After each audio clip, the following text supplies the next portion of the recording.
Pyramid One World Radio Network. You can call in and talk to our hosts by dialing 608-447-2566, then dial the access code 60860 hash, and you're ready to be part of a worldwide movement to educate everyone listening to these shows. Let's begin dialing.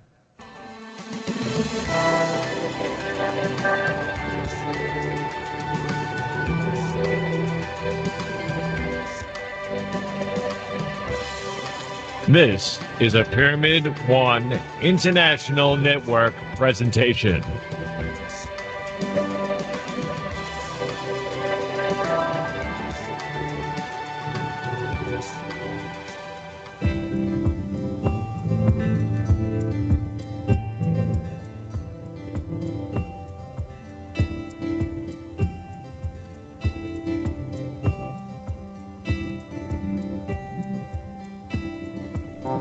Hi, and welcome to the Bob Charles Show right here on Pyramid One Radio Network. Let me tell you about the guest that's coming up. Her name is Gabriela Masala. Gabriela's been steeping in universal wisdom teachings, contemplative, expressive arts, and energy medicine for over 20 years. Her guidance is infused with pure love and sober clarity. Her skills dive into the heart of matters, using the creative process as a catalyst for transformation. She is passionate about pioneering what it means to be fully alive. As a teacher and a consultant, her approach is holistic, compassionate, and integrative. Her programs catalyze breakthroughs and maximize emergent intelligence. Her approach helps guide clients to their body wisdom, inner genius, and deepest heart, where their expression is a revelation and an immediate path home. She is a lover of art, movement, music, nature, humanity, cosmology. The universe and the natural world are among her greatest teachers. She holds a master's degree in culture and creation spirituality, with a concentration in art as meditation. Her decades in the professional world of mind, body, and spirit education have taken her across the globe into diverse teaching environments.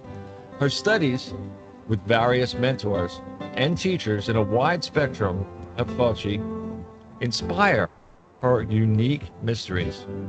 She is a longtime teacher of several yoga, dance, healing, and expressive arts modalities.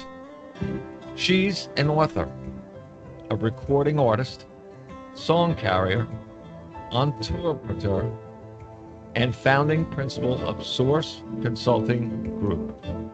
May I introduce to you, to the world, and to you, the universe, Gabriela Masala.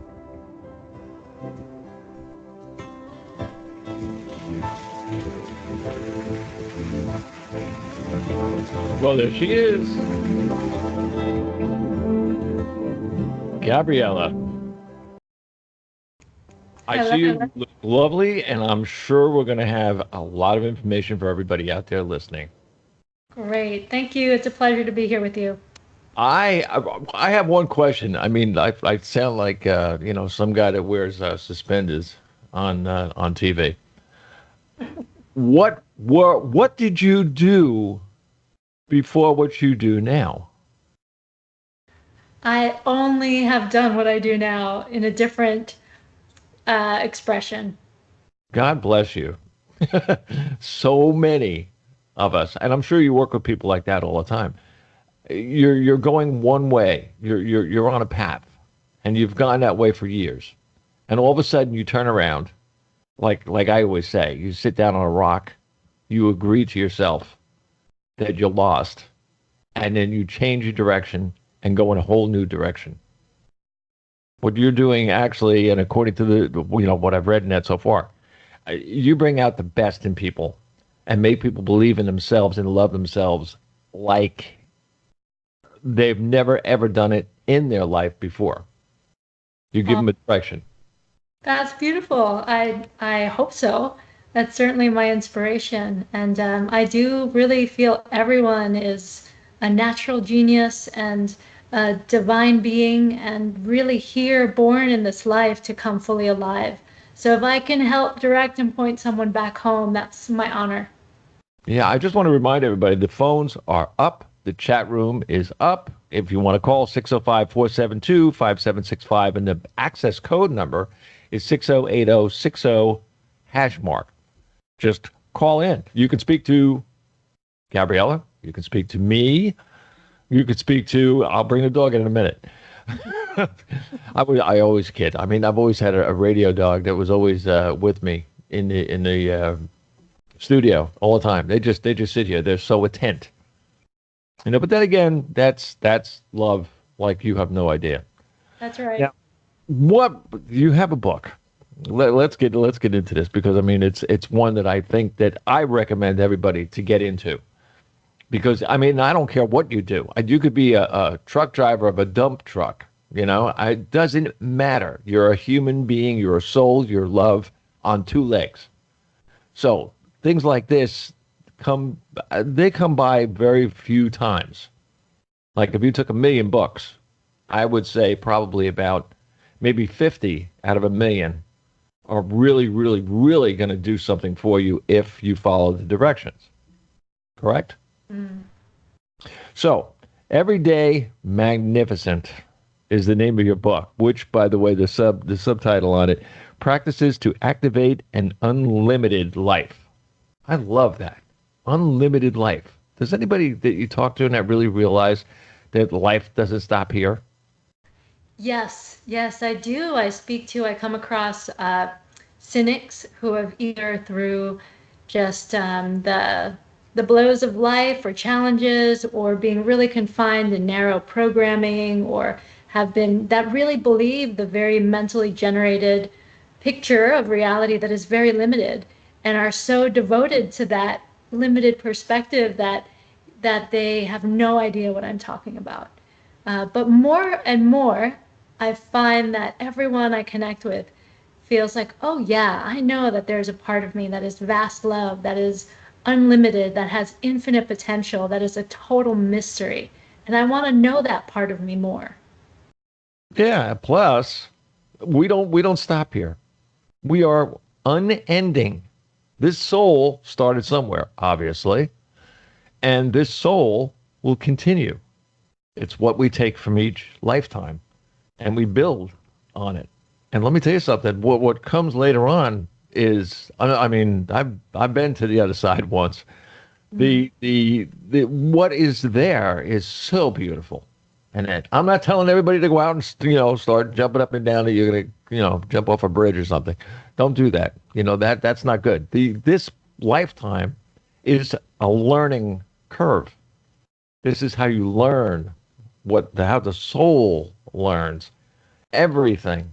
And I mean everything. I mean, so many people say, I can't know everything. You want to make it, oh God, I could really, you definitely can know everything. It just takes a few lifetimes to do it. Now, what was your inspiration to create this book of art? I'm going to say art because, I mean, the writing is very artfully done. Thank you. Well, I love that you used the bridge metaphor. And so, yes, don't jump off a bridge, but do use your relationship with your creativity and your expression and the relationship to what we might call the natural world, the invisible world of spirit. Do use that to bridge more love and more inspiration and more devotion and aliveness into this life. really living for the soul is what the inspiration for this book was about. My entire professional career and life, I've always turned to the expressive arts, creativity, different forms of meditation, art, movement, energy medicine, dancing, singing, journaling, visual art, all of these ways of tapping the infinite and tapping the internal infinite to have a deeper relationship to life, to have a more like it's a love relationship, to life, to see that there's so much more than the agenda of what we're told is possible. And so this book was inspired by how do I bring the magic of the peak experiences of retreat or of being immersed in nature or of those moments in meditation? How do we bring that aliveness and magic into daily life moment by moment? And so these are a set of practices that when we start to do them on a daily basis, over time it becomes a way of life. And then every day, no matter what's arising, has a flavor and an essence of the magnificent, of the magical. It's funny that you said magical. It's perfect. It really, really is. People don't understand that there is something that's magical about living and breathing and caring and loving. All of these things. It's all magical. You think somebody just wiggled their nose and then it just became what it is? No, not at all. You make it what it is. You join the conscious community to be part of something. And that something is a big something. It's not just the universe. Yeah. It's past that. It's way past that. What do you think about that? I love that. I love that. You remind me of that beautiful Einstein quote that we can live as if nothing is a miracle, or we can live as if everything is a miracle. And from where I'm looking and perceiving and experiencing life, we are in a living universe, multiverse. We are living in a miraculous experience and a miraculous time on Earth. And I can't imagine a better time to be alive and to be waking up personally and collectively and to be part of this unfolding. So from my perspective, it's a big magical adventure and we are engaged in this co-creation. I'm gonna throw something at you that you're gonna laugh. I know. There's climate changing. That's all over the place. You see it on the news all the time. Mm-hmm. Do you know that soul changing is bigger, but you don't read it in the newspaper? That's right. The 5D, we're going from 3D to 4D to 5D. It's going up. The frequencies are getting higher. They're getting faster. The actual Earth, and that is spinning a little faster. I don't know how many seconds it is, faster, but it is doing faster. Things are changing every single day, and people don't realize that we're changing it with it. We're part of that energy. And when that energy and that is changing, it opens things. It opens your mind, opens your body, opens your senses and what you're doing. And your book is, the question goes, why is this a journal instead of a book? And you said,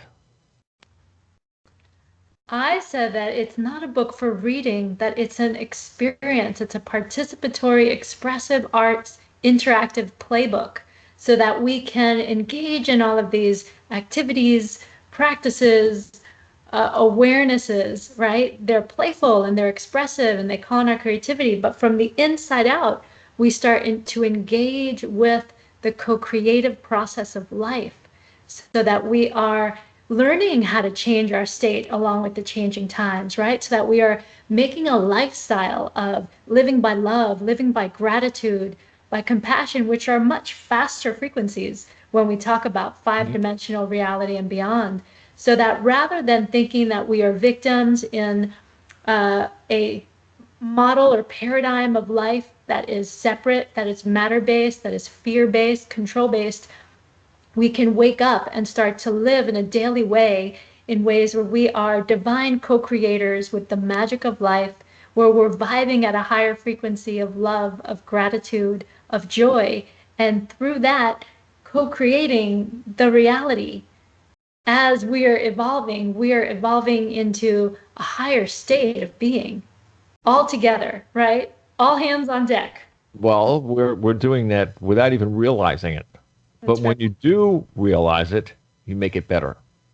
Yeah. As I said to one person that I was talking to, Ned, on a webinar thing, I said it's some ride. It really is some ride. You got to get on the train to take the ride, so get on.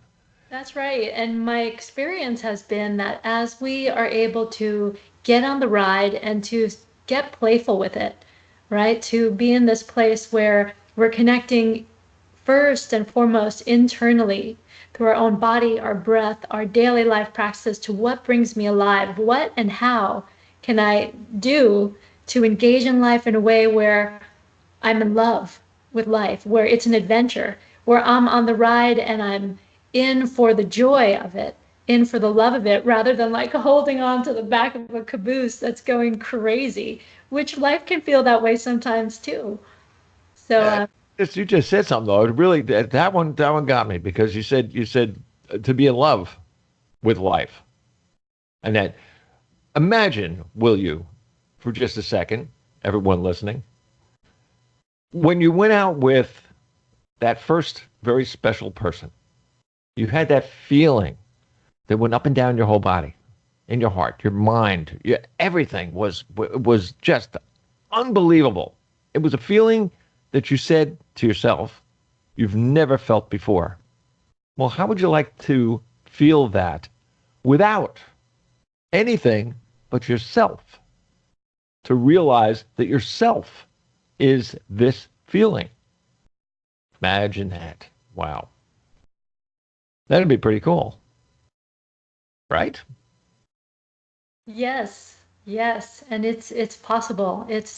Um, it's what is available to every one of us, and it does take choosing. And I experience with myself and all of my clients that there is a certain point where we need to unlearn and deprogram from what we've been told is normal, the truth, available, to not diss our Western cultural view in any way, and yet to say that any model, whether it's the economy or consumerism, that is saying to us, you need something outside of you to make you whole. You need to buy, consume, look like, fill in the blank. But that really, as we walk out into the natural world, and I've realized that not everyone has the the luxury of walking out into nature, for example. Mm-hmm. But everywhere we are, we can find the sky, we can find some bit of earth, that there is a force field, a vibrational field that's coming from the natural world. That for me, I experience that as love. I experience that as beauty. I experience that as communion.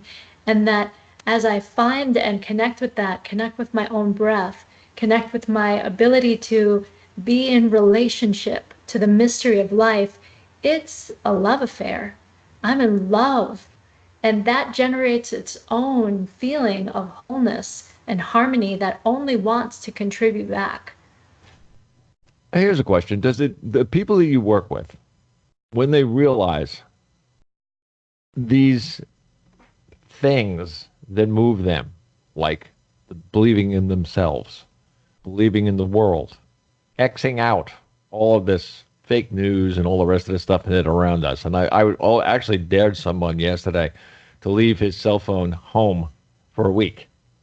And I said, when you come out the other side, I said, you'll realize that there is a world out there. It's not in your hands. It's all around you. And he said, what are you, nuts? I said, yeah, I'm crazy. I can leave mine home anytime I want to. And I can, and I do. If I don't want somebody to call me, fine, here. Call me later. That's what I got a message for. You can leave me a message. Sometimes it's good to detach yourself from the now world to realize there is a world. I mean, now I sound like a couple of scientists, but it's really something that people have to realize. For instance, in your book, how does a journal process tap into the whole being intelligence? Now we're getting into smarts here. Well, intelligence for me is there's an intelligence of the heart, right? What our heart knows, what we feel, that is so far beyond what the thinking mind can tell us. There's whole brain coherence where we're tapping our creativity as well as our logical and linear intelligence. There's the body wisdom that we feel when we move, when we dance. I mean, it's no um, mystery why ancient cultures, for as long as we can track history, have their songs, their dances, their storytelling, their community making, gathering around fires. Like, these are simple but ancient ways of reminding us of our aliveness and our connection to the earth, our connection to the cosmos, the miracle of life, and all of these elements of the virtual world, technology, right? It's so much distraction, so much inundation coming at us, that to even be quiet, to sit still, to just observe the natural world is becoming a lost art. Yeah, almost.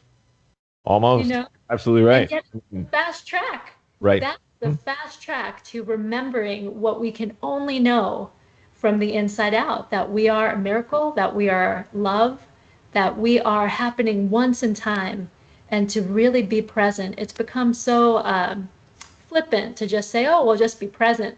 And yet it's really an art. It's really a form of being that restructures a whole orientation of how we see life in the world and ourselves. And that's a lot of seeing. that's that's a lot of seeing, believe me. In the introduction, you refer to source. Now, that is a friend to me. I mean, I am definitely there. JC and I are like this. But the mystery God and the ununified, should I say, unified field as interchangeable. Can you explain that? I can, and with all due respect to all of the world religions and ways of knowing and understanding what we might call the God of our deepest heart, or the mystery, or Buddha nature, or the unified field, all of these ways that we have as humans in every single language to bow down to the source, to the force creation, right? The sense that I love what Rumi says, the mystic poet, that there's 1,000 ways to kneel down and kiss the earth. And so, what I want to make clear is that rather than Thich Nhat Hanh, who's a beautiful Buddhist Vietnamese monk, has often said that rather than argue about what we call God, or if God is real, or what the right name is for that mystery, let's just agree that there is something miraculous, and that when we are in relationship to that, we're an interbeing, and that relationship to this higher power, inner power, greater power, actually brings us into our highest potential and brings us into stewardship and into relationship with life. And so that's what I want those who jump into the book to do, to use this to become more intimate with the divine source of their own understanding, their own direct experience, to cut out the middle man and woman and say, all right, what is real about this mystery, and how does it come alive uniquely through me? And how does my creative experience, however it is that I engage in my creativity and expression, bring that relationship with Creator right through me? When you talk like when you say that to people that you speak to, do they look at you and go, "Huh?" I mean, seriously. I mean, do they have that moment that the world stops for them because you just that information didn't hit something that it actually stuck? That's a great question, Bob. And I would say that mostly by the time people show up either in my in my field, in my space, when they come through my front door for a private session, when they've signed up for an event with me, they already are all in. They're already on some kind of a path that knows that they get to have a direct experience to this mystery of life by whatever name they call it, and that it's important to them. And that sense of living for the soul is part of what attracts them to me to begin with. So are there people that look at me and are way over their head? Yeah. Definitely. Definitely. But I I, don't usually interact much with that. well, we get it all. I mean, with all the different subjects that we have on this network, you'd be surprised how many Right. people now say, "Do you really? You want me to believe what you said?" And I said to him, I said, "Yeah, well, I've said it a million times in about 20,000 different shows with different people and everything else, and they believed it. Why shouldn't you?" You know, when that person opens themselves out, and you must have this with people that come to see you, when they open themselves to you, it's automatically you can then walk through the door and then instruct people to just change things a little bit. Yeah, and those changes can be very subtle. And sometimes, as you said, Bob, it's as simple as meeting someone where they really are. And so, yes, because it's you, and I know that we're vibing on a similar plane, I'm uncensored. And yet, even with the most shut down um, and narrow-minded person, we can find a way to disarm our heart and to meet them where they are. And again, I think it comes down to the simplicity of the power of love, that maybe we can't agree about whether there is a divine unified field that we can be in intimate relationship with or not. Maybe that's not something to agree about. But I do feel like everyone can find agreement around the power of love and kindness and compassion. And sometimes that's the doorway in. God, and love being the biggest word I think in the universe, in anyone's universe. That's how big the word love is. You're on a path to people that if people don't connect with you, then maybe they will at another time because we all will at one time or another. What do you mean by? And I think I almost asked you this one before. What do you mean by unlimited nature or living in an unlimited life? Great question. And I love that these days we can look at it from so many perspectives, including science. And I'll use that in case there's any listeners that feel like they prefer some facts, some scientific facts to prove the mystery, right? So we can look at this Newtonian model of science that all of our systems are really based on in the dominant paradigm, and that says that we're matter in a world of matter. It's a perspective of life that is very controlling, it's measuring, there's judgment here, there's a narrow sense of separation. We're separate beings.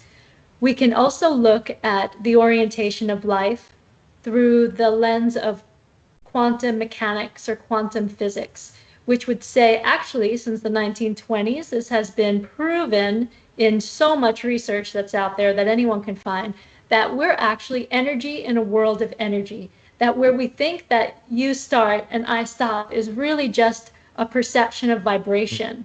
And that at a certain level, the vibration or waves of energy are slow enough that particles begin to exist. And that's where we have a you and a me and a good and a bad and a right and a wrong. But this separation of you and me is actually just an illusion, that really we are unlimited beings. We're not just matter structures. We're also these incredibly passionate, creative, infinite feeling beings. We have infinite dimensions of spirit being. There's the power of how we can see and we can sense love, but maybe we can't see it in the same way that we can see our flesh bodies. So that from that perspective, our limited being or our limited life is the life that would say there's a very narrow band of reality. Mm-hmm. What someone says, this is what's real, this is the agenda, this is the idea of success, it's the personality, it's the persona, it's the mind, right? The ego is our limited point of view, our limited life. But beyond that is the life of the spirit, of the soul, of the divine spark, the part of us that knows, actually, my heart has a deep intelligence. My body has a wisdom and instinctual intelligence. There is infinite abilities that I can tap through my creativity, my imagination. There's a way that we are an interbeing, right? This kind of figure eight energy where we are one luminous, vibrating energy in surrounded by this miracle of life. That's our unlimited nature, right? And this is everyone's unlimited nature, but we can live a whole life and never tap that and never know that and really miss out. That's something that everyone should tap into, because then you find out who you are for real. I mean, there's your identification right there. Each one of us has our own, how would you say it in the internet language? We all have our own IS address, inter soul address. Like everybody has your computer, it's an IP address. So, okay, so that's your internet protocol address. But you also have your soul protocol address. Each one of us are all by ourselves, us, period, end of story. Even twins, believe it or not. There's some quantum for you. Two alike twins have two separate energy prints, even though the rest of their DNA, the chromosomes and everything else could be actually duplicates of each other. But the energy themselves, that's how they interconnect with each other. And you get one will think one thing and another one could be 60 miles away and go, oh, and come up with the same thought at the same time, because it's two addresses interacting. We are an address with the universe. We have to be interactive with that universe through our own address. So if you want to email God, say, God, I want to talk. And he listens. Yeah, and I love this perspective. That's a beautiful way to, a playful way to also bring it into understanding too, that whether with the twins or that IP address and our soul imprint, like that thumbprint, there's only one of us in all time. And that when we are in love, we bond. Mm-hmm. And that in our bonding, we become entangled. Right. And so because I love the divine, by whatever way I bow to that, speak to that, engage with that, because I love that, I'm bonded. And because I'm bonded, when I call out and speak and sing and pray and praise and connect to that mystery, because I'm bonded, my particles are entangled with those particles and the response comes. But if I don't believe in it and I'm not bonded to it and I don't love it, there's going to be radio silence. It's like there's no signal going out. So it's a mystery, and it's my favorite topic to talk about. Let me give you another one about how people receive things. All right, you're a musician, right? Okay. Have you written music? I have heard music that I've written, but I don't write. So I don't read music, but I receive music. How about you? Okay. Well, now you're on my wavelength. I've written everything from a symphony to a song, to be on the radio, one of those kind of things. I've written them all. None of them sound like each other. Where did I get the idea from? That's right. These are things. Now, one of the songs that I wrote, I was on the West Side Highway in New York City. It was 100 degrees out. I was in a Volkswagen with the heat vents stuck open. So here I am sitting there in traffic, and I get this idea. I hear this sound. Do you know it took me 2 weeks to find the instrument that made the sound I heard? And then we put the song together, and the song became the #1 song on one of our albums. That's so great. I love that. That came in from somewhere, just like our thoughts are always coming in from. We're bombarded, but there's stuff coming in at us all the time. If you're open, you receive it. If you're not open, it kind of sort of like a duck rolls right off your back. But through these type of exercises, you can learn to not be the duck, but to be the catcher. Right. Yes. And to resonate in such a way where the energy that we're putting out, the vibration that we're sending out, the signal, the electromagnetic signal is vibing out in such a way where what comes back is actually going to uplift us, is going to bring us more to life, because there's, as you know, an inundation of so much information overload right now that you can tune in just like you can to the news or on a radio dial to all kinds of frequencies and energy. But that the more that we take responsibility for upregulating our own energy, for vibrating in ways that are high vibe for us, right? And that's what I love about the book, that it's saying, here's a bunch of practices for you to discover what makes you most alive, what brings you joy, what brings you into a state of yes, connection, wholeness, peace. And then from that, you can start to design a life that's going to bring you more of that by the power and law of resonance. That is an awesome. That's a word. That's good. I mean, that's really, really good. And putting it. You know, every day when I get up in the morning, and I mean, I'm up at 3, so at 3 a.m. I'm up, and I'm out in you know, whatever. And then I take my radio dog, and him and I go take a long walk, and we look at the sky, and you can see all the stars and everything else. There's no sound. There's no one around or anything else. That's my walking meditation. I can meditate. I can know what I'm going to do. I already know. I know what I'm going to do before I go to bed, just at 3 o'clock in the morning. Now, by this, I also ask God to be good to me in that today. I'm, you know, I have a few things that to do and everything else that you're going to be real, real nice, right? Then I say, thank you very much. I love you. At the end of the conversation. That is what you have is, well, actually, one of the questions is, what is the role of gratitude and other elevated states in creating our everyday magnificent lives? Beautiful. Well, you just gave such a great example, Bob. You know, waking up when the world is still asleep, stepping out with your unconditional love dog companion into the starry sky and sensing the mystery, and in your own intimate way having a direct conversation with the power of life and giving thanks, connecting, aligning, and then going to gratitude. Gratitude is it's really the fast track to the divine. It's the fast track to the state of the answered prayer. It's the fast track to receivership. And that's helpful for people who aren't convinced about gratitude, but we know that being grateful generates more of that love and that appreciation. What we appreciate appreciates. And in any moment, there's so much to be grateful for.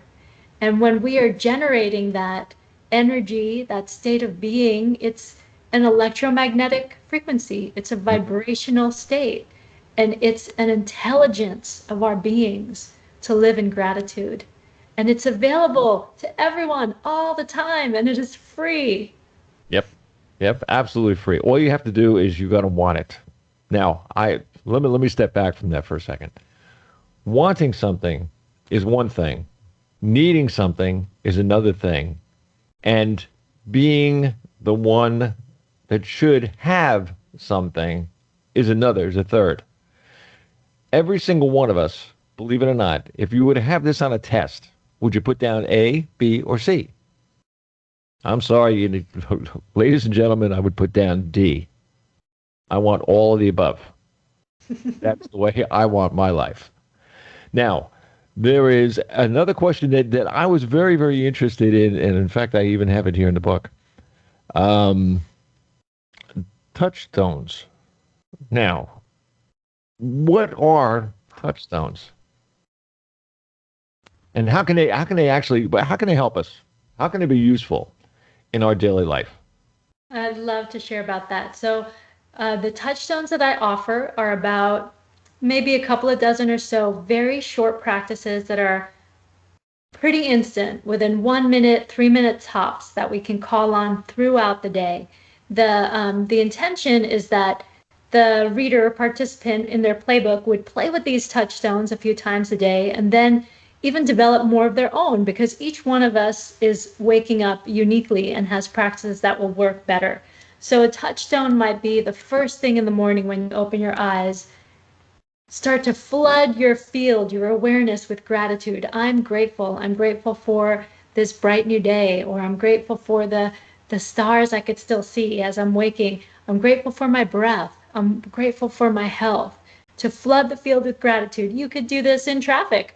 You can do this anytime, any day, throughout the day, within 30 seconds. Even just starting to flood our field with gratitude changes our brain states, changes our heart rhythms, changes the chemistry of our bodies.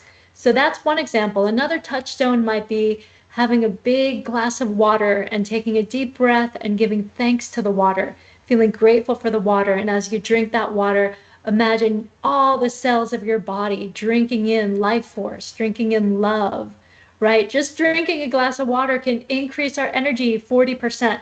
Another touchstone might be having a favorite song, and somewhere during the day, maybe through an alarm that you set on your phone if you have one, or when you just know at lunchtime, I need to get up, I need to stretch, I'm going to play that song and I'm just going to dance and get in the body and move energy. So the touchstones are instantaneous, short ways of getting us out of kind of the trance of normalcy, the trance of the agenda, and the narrow logical linear mind, and get us into the body, into the breath, and into connection with all life in some playful and simple, immediately accessible way.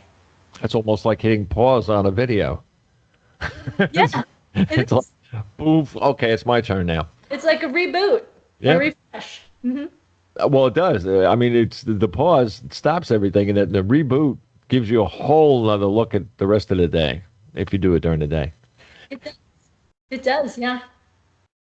Now, why are the Mandela templates in the book, and how do they work? And now, that's well. Before you start, there are so many things that people don't know about that, about the Mandela effect and things. And that it goes on every single day, and nobody realizes it.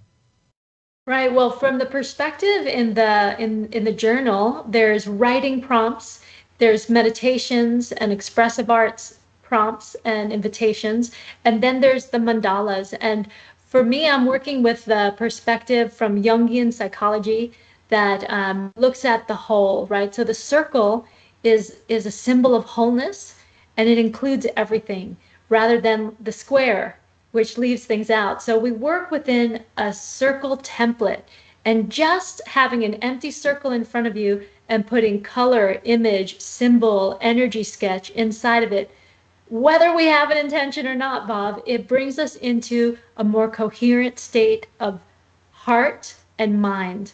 It brings the both lobes of the brain into a state of peace, of completion, of wholeness. So that process alone is amazingly therapeutic. And you'd be surprised really at how many people look at an empty circle and think, I can't draw something in it. But that's part of, we're calling on the invisible realm. We're calling on the power of bringing form from nothing into something, and trusting that if we allow the inner promptings of image, energy sketch, form, symbol, color to come and be shown to us, it's almost like a revelation from our deepest self. And so over time, working with the mandala process reveals incredible insights. It brings a sense of calmness and peace to our spirit. It quiets the mind. It connects us to new ideas we hadn't thought of. It brings in, we might be struggling with some kind of problem or tension that we can't figure out mentally, but then we just create a mandala and put some image, color, symbol into a circle, and we find that a breakthrough comes that we had no way of anticipating would come because it came from another part of our intelligence. It's also like people are talking to somebody and they're looking for an answer, and all of a sudden somebody will turn around and say, "I got it." Well, yeah, you got it. How did you get it? Bam, right into their head. And that's happened. How many times that happened even to you? How many of us in that were walking, I don't know, we're talking to somebody, and they turn around and you're talking about a subject, and all of a sudden somebody will say, "Hey, I heard." You did? From where? Or somebody will turn around and they'll say, "You can't do it like that, but I know what you can do." Right. there's your whole thing. That's just life playing itself out, and we That's don't right. even realize it. We stand there and go, "Oh, well, it was just an idea." What's an idea? Well, an idea is a piece of energy that, but boom, right into your head, and that's how it got there. Yeah, life is magical. The synchronicities are everywhere, the serendipity, the ways that we become the reflection for each other that has just that next bit of information. And I feel like that's why it's so important to appreciate it when it happens, to acknowledge it and give thanks for it when it happens, because that creates more of it. Mm-hmm. Absolutely. Now, what is the art of intention and surrender? I love this. I feel as though the art of surrender and intention is like a sacred marriage, right? The sense of that I can have a really clear intention, I can have a really clear vision, I can show up with the inspired action and energy. I can bring up my emotional elevated state to say, yes, this is my intention, this is what I'm calling into being. And then I also have to surrender and let it go. I love what the Dalai Lama says of putting everything in the pool of light where it's all in a state of activation and becoming, right? There's this sense of too much control and it's force, too much surrender and it's laziness. But to have intention and surrender is a way to be in a sacred marriage with the mystery of life and to say, here's how I really want things to go. I'm bringing my whole self forward and taking action to create it. And I'm going to surrender and trust that it's going to come to me at the right time, in the right way, in my highest good. The river of life. That's what it is. Beautiful. It, yeah. What if you don't consider yourself an artist or a writer?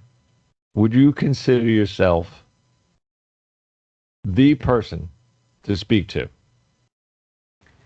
I I, added to that question, but I'm telling you right now, I'm looking at the question and I'm saying, wait a minute. And I do everything on that question. So I'm saying to myself, wait a minute, what else? So what else? mhm. Well, what I would say to you or anyone who says, oh, well, I'm not a poet, I'm not an artist, I'm not a dancer, I'm not a singer, whatever, again, fill in the blank of any false idea we've had that limits who we are.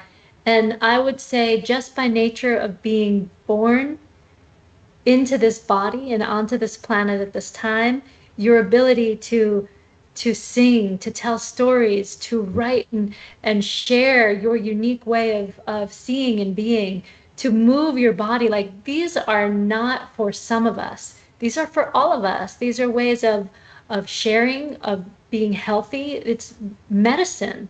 So it's to also let go of the censorship or the limited perspective and judgment of who we think we are and are not, and really give ourselves the invitation to be a child again and to be free and to explore with an uncensored mind what wants to bubble up and come to expression through us.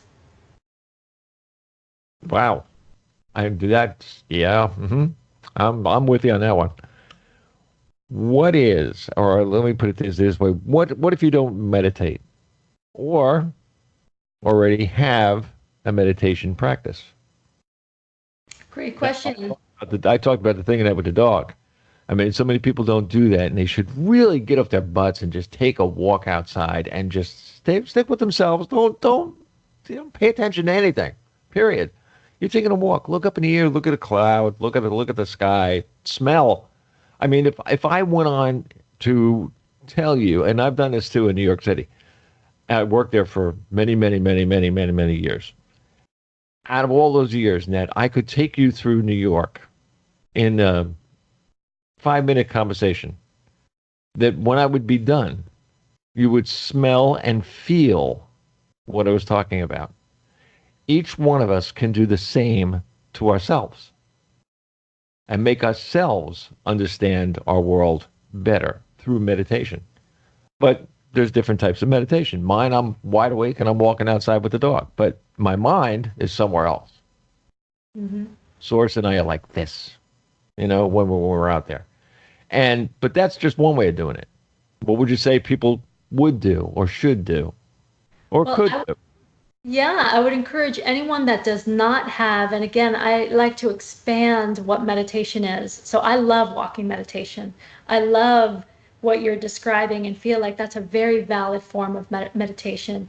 Dance is meditation, gardening, cooking, parenting, anywhere that we are utilizing whatever practice we're in, even if it's on the cushion, eyes closed, or yoga, or some of the more traditional ways people consider meditation, where we're using that to be in wholeness, to be in union, to be in communion, in connection, and quieting the mind, or just even becoming more conscious of how loud the mind is. So I would say if you've never meditated, it's probably useful to pick up some practice of contemplation, of prayer, of getting quiet, a place where you can find your direct line to the mystery, to the magical, to the mystery, the mystical sense of life, of source. That is incredibly useful in this day and age because there's so much outside of us that we can be like, being pushed in the waves if we're Mhm. not present.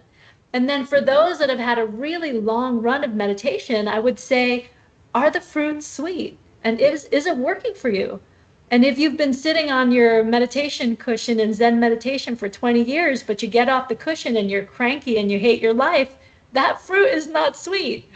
That ultimately meditation or any practice thereof of contemplative presence Uh-huh. or prayer is about bringing it out into the world in our daily life. So When I'd you, encourage people to mix it up. yeah, when you step off that cake, that cushion, take it with you. That's right. Don't leave it on the cushion. How does the journal process help cultivate self-regulation and energy management? It's a great question. The journal is set up if you do it every day, and there's prompts and templates and writing and meditation exercises, all that are really fun and playful. And if you touch it every day, you can do it in about 3 months. I've had some clients, myself included, that have taken a whole year to get through the journal. And so, how the process impacts daily life and the ability to self regulate is that at first, these are practices that we're doing that help to break the trance of normalcy. They break the ways, the habitual ways that we think, that we feel, and that we behave that keep us in an old or more narrow state of being. So after doing these practices for several weeks, and then over time it becomes a way of life where we start to learn like, oh, that's what happens when I get reactive and that fire rises in me and I feel off center. And I know now how to pause and surrender, how to do a touchstone, how to take a deep breath.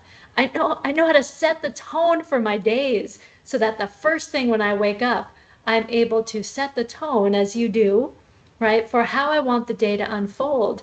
So I can write down what's my to-be list. Maybe I have a to-do list, but how do I want to be how I'm showing up during the day? We start to learn all of these different tools that become a way of life that we make our own, where we're able to keep our energy bubbling and vital and connected. And when we fall out, and we all do, we know that we're responsible and capable of shifting our state and coming back into a deeper place of connection, of gratitude, of expression. Excellent. And people that are going to go out and they're going to meditate like that, whatever way they're going to do it, and they must come away. They must actually write you or talk to you or email you and then whatever, say, hey, it worked. Do they really?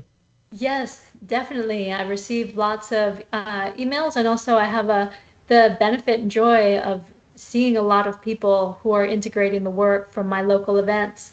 And I see them light up. I see them light up with their lives. They say, hey, after doing this book, I took on this passion project that I had put in the back seat and wasn't believing in myself. And now here it is, and I've created this whole book. Or the relationship that I've been longing for, I've been able to receive that and call it in, and now we're getting married.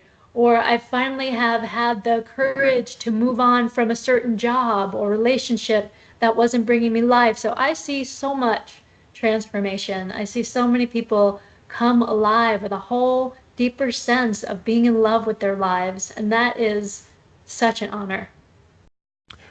This is a question, believe it or not, but from the chat room. What when someone calls you, okay? What are the questions you get?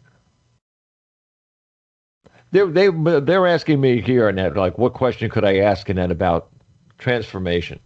My question to you is, what do clients ask?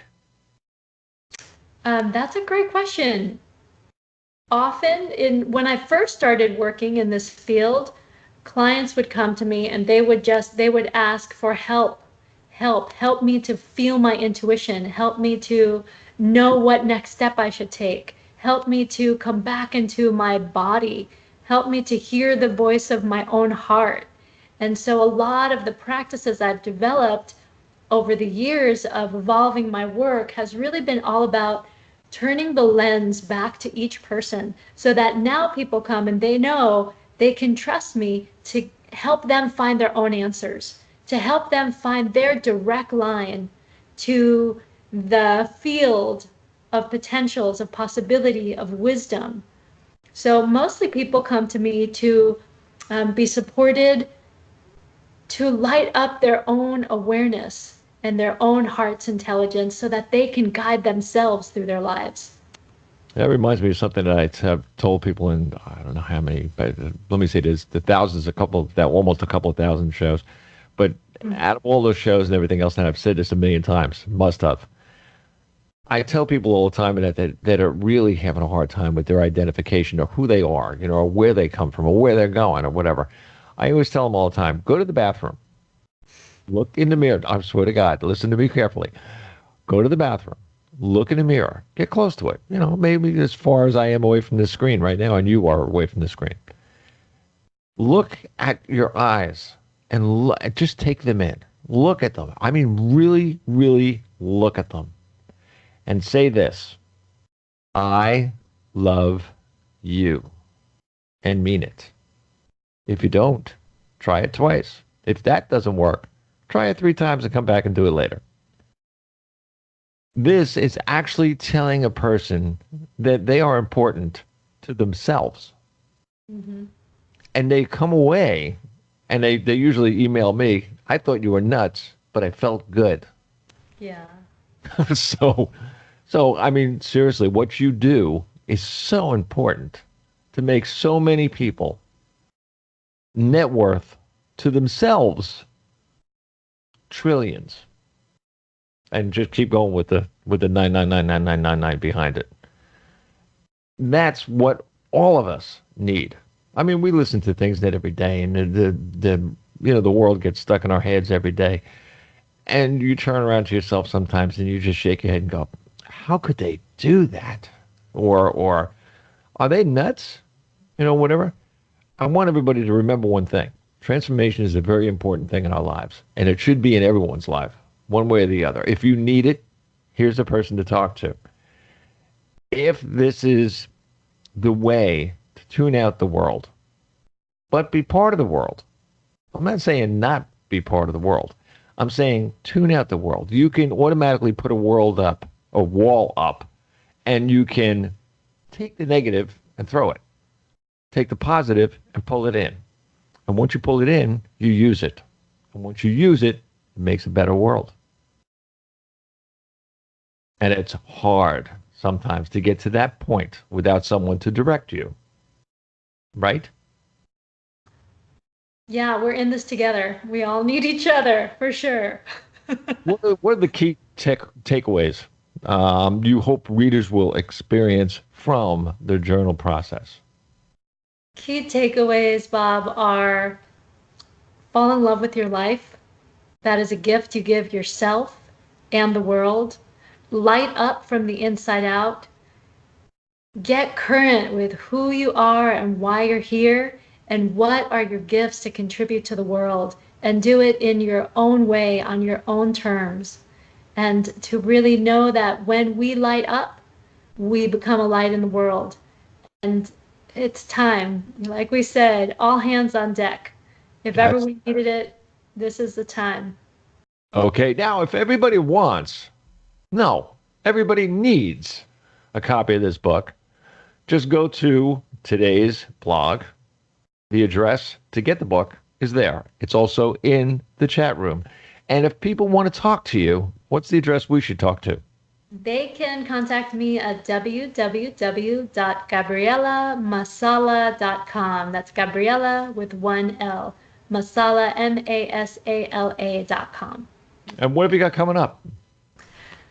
I have all kinds of offerings happening all the time. I'm happy to share those with anyone who comes my way. Lots of local events in Austin. I'll be at the Spark Summit to ignite the spark in Colorado, October 25th. And always happy to do private sessions and group bookings, both in person, online, via Skype, or travel to many cities to share as well. Well, it's been an honor to have you on the show, and we got to have you back at another time in that too, because I'm sure that I'm going to get a whole bunch of email from this one. And a lot of people are going to say, oh, we missed that. And of course, the video will be out there. The audio will be in the archives. So anybody needs it, just write to bobcharlesshow@live.com, and I will send anyone that calls or writes, I will send you a copy of this show. And thank you very, very much for being on the show. I appreciate you being here. It's an honor having you. Thank you. Thank you. Thank you. It's a pleasure. You're so beautiful. Be well. All righty. Now to everybody out there, say this to yourself. I am. God bless y'all. Bob Charles.